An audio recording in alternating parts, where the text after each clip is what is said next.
ఓం అందరికీ నమస్తే.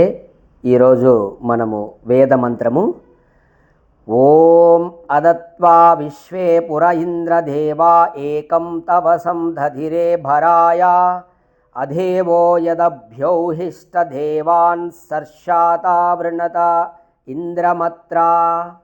ఋగ్వేదము భావము ఓ ఇంద్ర, లోకములోని విద్వాంసులందరూ తమ తమ యొక్క రక్షణ పోషణ భారాలను వహించుట కొరకై మహాబలశాలివగు నిన్నే ముందుంచుకుంటారు. ఇక్కడ ఇంద్ర అంటే సృష్టికర్త అయినటువంటి పరమేశ్వరుడు అని అర్థం. విద్వాంసులు భగవంతుని యందు భారం వేసి జీవిస్తుంటారట. మూర్ఖులు కాబట్టి వారు జ్ఞానులతోడనే తర్క వితర్కాలకు పూనుకుంటారు. అయితే ఇక్కడ మూర్ఖులనేటటువంటి వారు జ్ఞానుల యందు తర్క వితర్కాలకు పూనుకుంటారు. అయినా జ్ఞానులు మూర్ఖులు కాక అజ్ఞాన నివారకుడైన భగవానునే ఎంచుకుంటారు. ఇక్కడ ఫైనల్గా జ్ఞానులు భగవంతున్నే ఎంచుకుంటారు తప్ప మూర్ఖుల యొక్క మార్గంలో నడవరు. చూడండి వివరణ ఈ మంత్రానికి స్పష్టంగా.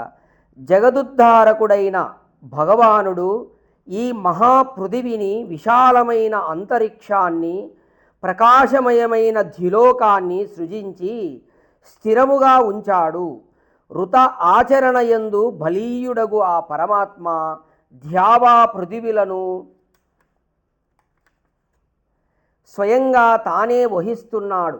ఆ ధ్యావా పృథివిలను స్వయంగా వహిస్తున్నటువంటి పరమాత్ముడు సమస్త జీవుల యొక్క భరణ పోషణ భారాన్ని కూడా వహించకుంటాడా?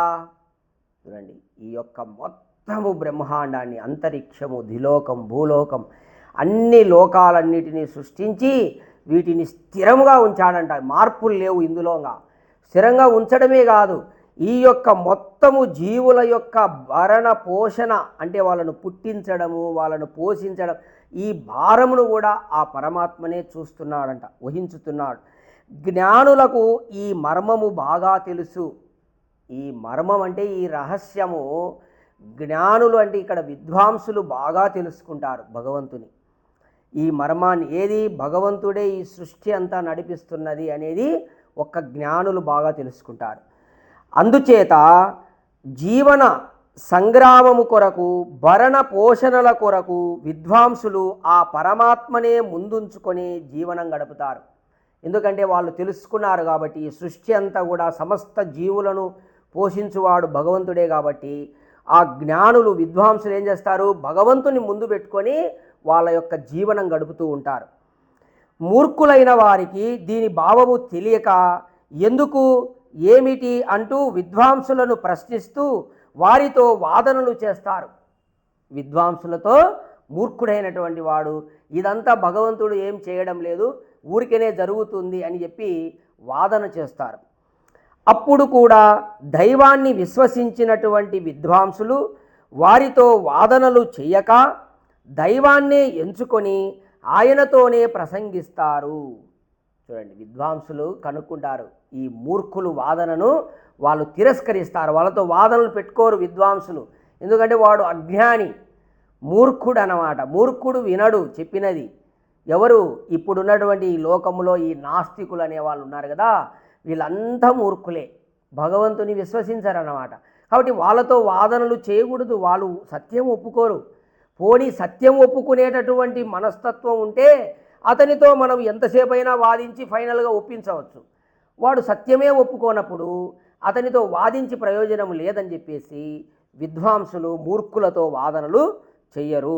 ఆయన అలా చెయ్యకుండా దైవాన్నే ఎంచుకొని ఆయనతోనే ప్రసంగిస్తారు. అంటే జ్ఞానులు మూర్ఖులతో వాదానికి సిద్ధపడరని భావం.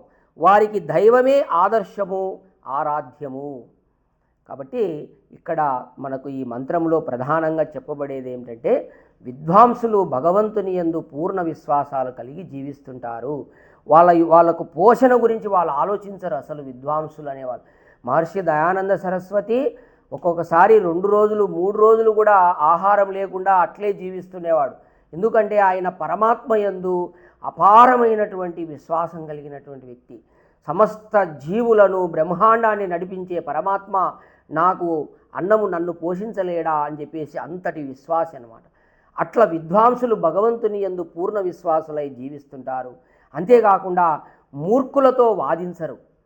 వాళ్ళు మూర్ఖుల నుండి దూరంగా, ఎందుకంటే ఆ వాండితో వాదించి ఉపయోగం లేదు కాబట్టి మూర్ఖుల నుండి వాదించరు. వాదానికి కూడా వాళ్ళు సిద్ధపడరు విద్వాంసులు. ఆ విధంగా సిద్ధపడకుండా వారికి దైవమే ఆదర్శము, ఆరాధ్యము అని చెప్పేసి ఈ మంత్రంలో ప్రధానంగా చెప్పబడింది. కాబట్టి మీరు మూర్ఖులు కాకుండా విద్వాంసుల యొక్క సాంగత్యం చేసి వారితో సత్యం తెలుసుకునే ప్రయత్నం చేయండి. విద్వాంసులంటే ఈ యొక్క సృష్టి రహస్యము మర్మాన్ని తెలుసుకొని ఈ సృష్టి కార్యమంతా దీన్ని నడిపిస్తున్నది పరమాత్మనే, సమస్త జీవులను పోషించువాడు పరమాత్మనే అనే విశ్వాసం కలిగినటువంటి వ్యక్తులనే విద్వాంసులు అంటారు. కాబట్టి వారి సాంగత్యం చేసి మానవులు జ్ఞానమును పొందాలి, కానీ వాళ్ళతో వాదనలు చేయవద్దు. విద్వాంసులతో మూర్ఖంగా వాదించే వాళ్ళు దండి మంది ఉన్నారండి. నేను కూడా చాలామందిని చూశాను. అలా మూర్ఖులుగా వాదన చేయకూడదు. చేయకుండా వాళ్ళ ద్వారా మనం సత్యం గ్రహించాలి, తెలుసుకోవాలి తెలియని విషయాన్ని. అంతేగాని ఊరికి అడ్డవాదం చేయకూడదు అన్నమాట. ఓం తత్సత్.